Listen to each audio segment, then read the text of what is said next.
bidan di Pulau Seribu itu memang saya asalnya dari Pulau Seribu dan saya ingin memajukan atau memberikan pelayanan kesehatan ke masyarakat ke Kepulauan Seribu ini dengan baik.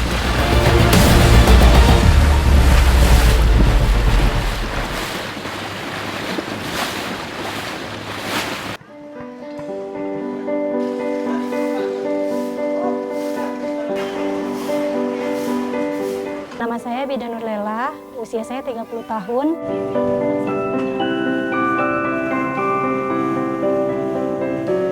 Pekerjaan saya sekarang ini bidan pegawai RSUD Pulau Seribu. Alamat saya di Pulau Panggang, Kepulauan Seribu. Saya bekerja di RSUD Pulau Seribu sejak 8 tahun yang lalu.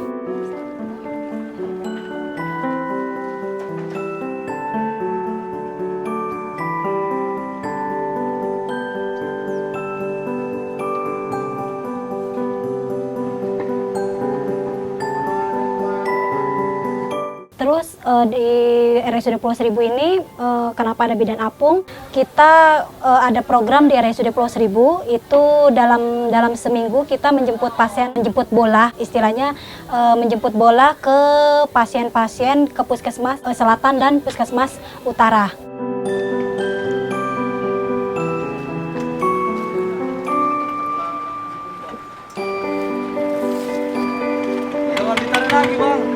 Kalau seandainya di Pulau Tidung pasiennya belum landing, belum ke ambulan, kita harus tetap tunggu. Walaupun itu mau hampir 1 jam. Soalnya memang program kita menjemput bola dan harus menunggu pasiennya.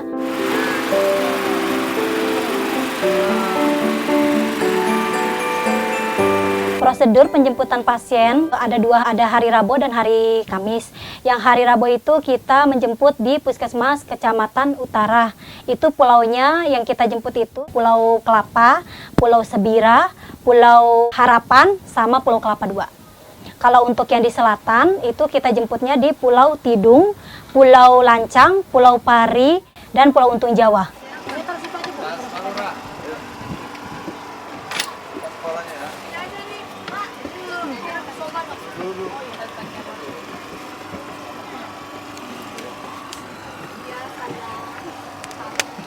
Untuk prosedurnya, kalau pasien sudah kita jemput, pasien dibawa ke ambulan. Kalau seandainya kita sudah menunggu terlalu lama, pasien belum datang juga, biasanya dari tenaga kesehatan kita menjemput ke puskesmasnya. Dari ambulan kita menuju ke RSUD Pulau Seribu. Udah sampai dari pulau ini kan nyampe ke sini, dilayanin di sini.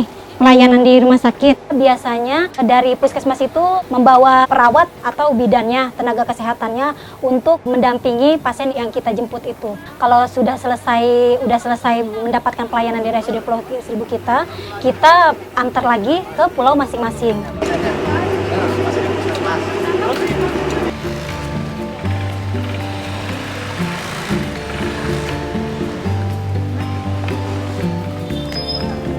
Pasien-pasien kan kita ada dokter spesialisnya 3, penyakit dalam, kandungan, dan anak. Kita juga kerjasama dari tenaga kesehatan puskesmasnya. Jadi kita dikonfirmasi dari puskesmasnya juga, Mbak. Jadi kita kalau seandainya ingin menjemput pasien dari tenaga kesehatan dari Puskesmas Selatan atau Utaranya itu kontak ke kita. Kalau dia itu punya pasien kebidanan berapa orang, anak berapa orang, atau penyakit dalam berapa orang. Jadi kita udah bisa tahu pasien itu ada berapa yang kita akan jemput.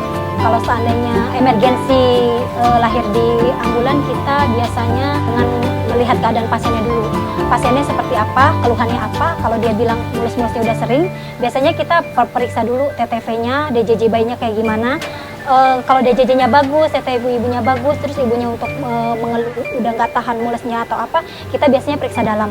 Dari periksa dalam itu kita mengetahui apakah dia pembukaannya sudah lengkap atau belum. Kalau seandainya pembukaannya udah lengkap, mau nggak mau atau segimanapun apapun kondisinya, kalau seandainya udah pembukaan lengkap, kita pasti harus lahirin di ambulan. Soalnya kan kalau seandainya ibunya udah nggak kuat atau kepala sudah terlihat, itu mau nggak mau prosedur kita tetap harus dilahirin.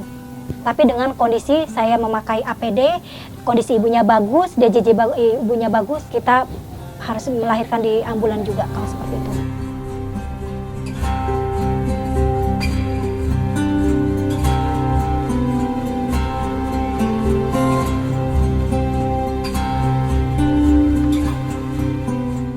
menangani pasien dengan keadaan melahirkan di ambulan, memang biasanya sih kondisi cuaca. Kondisi cuaca itu membuat tidak nyaman pasien dan membuat kita yang menolongnya juga tidak nyaman. Tapi dengan kondisi seperti itu, mau nggak mau, kita harus membuat pasiennya nyaman dan kitanya pun harus tenang, harus rileks, menolong pasien agar pasien dan ibunya selamat. Jadi kondisi cuaca memang harus dikalahkan, soalnya memang mau nggak mau kalau pasien sudah pembukaan lengkap mau nggak mau harus dilahirkan. Dengan kondisi pasiennya kita tenangkan, kitanya juga tenang. Kalau untuk kendala alat kita tidak pernah, soalnya sebelum merujuk semuanya itu kita persiapkan dengan baik. Dari alat, surat-surat persyaratan rujukan pasiennya dan kondisi pasiennya juga kita sudah mempersiapkannya dengan baik.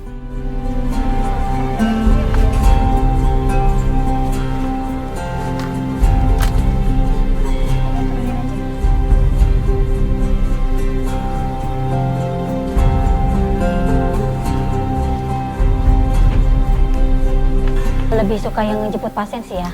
Kalau itu kan lebih beresiko.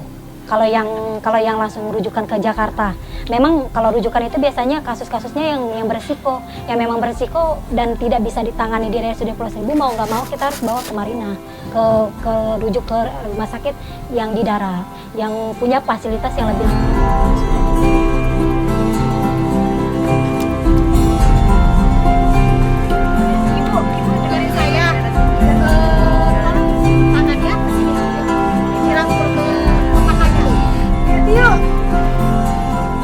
Kepuasan setelah menolong persalinan itu benar-benar bahagia, benar-benar bangga lah bisa membantu ibu dan bayi lahir dengan baik dan sehat, bayinya sehat, ibunya juga selamat lahirnya. Itu menjadi amal saya. Diibaratkannya saya bisa menolong itu dengan hati saya.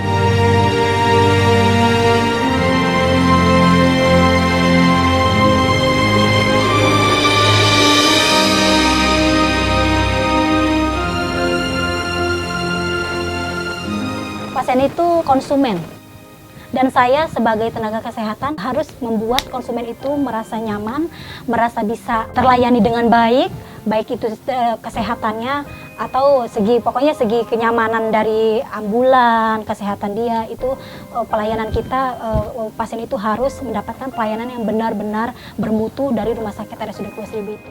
Yang satu lagi harus dengan hati, melayani pasien itu dengan hati kita.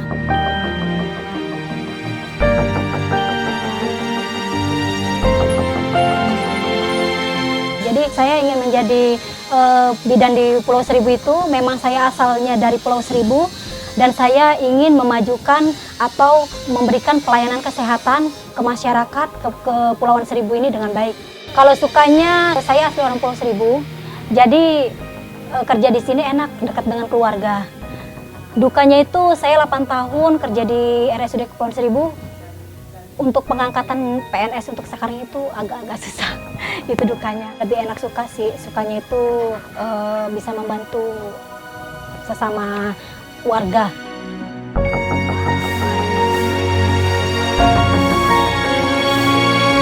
Saya menjadi bidan itu sebenarnya nggak ada batasnya. Walaupun kita sudah lanjut usia, bidan itu tetap berpartisipasi ke masyarakat. Contohnya untuk buat penkes untuk tentang kesehatan, masih bisa berpartisipasi.